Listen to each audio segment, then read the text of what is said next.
შელია იმაჯა როგორ უჭირავს აი ახლა გადააავლო ბექა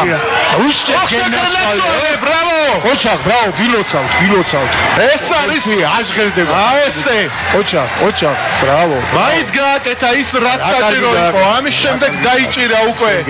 ბოჭვანზეს და ესე რუსი დადამზეა აღაც ეწინააღმდეგება დანებდა რუსი ქართველს ბექა ღვინიაშვილი არის გამარჯვებული ოჩახ მოვისმენთ ქართულ ფილმს დიუსელდორფი ჩვენთვის არის ერთ-ერთი უსაფრთხოესი ქალაქი ასე რომ ესეც ძალიან მაგარი ჟესტია როდესაც ბექამ წამოაყენა თავისი ხელით ქართველებს მეორე ოქრა აი ასე მსაჯებიანად უნდა დაამარცხოთ სხვანაირად არ გამოდის უბრალოდ დღეს ბრავო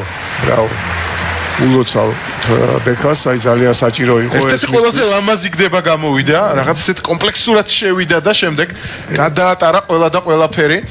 საჭირო იყო ბექასთვის აი ამ გრან-პრის მოგება სეზონის დასაწყისში ბექა უკვე ახალგაზრდებში აღარ გამოდის მოგეხსენებათ უკვე გადმოვიდა ახალგაზრდებში აბსოლუტურად ყველა რეკორდი აქვს ბრავო ვილოცავთ პირველ რიგში ბექას რა თქმა უნდა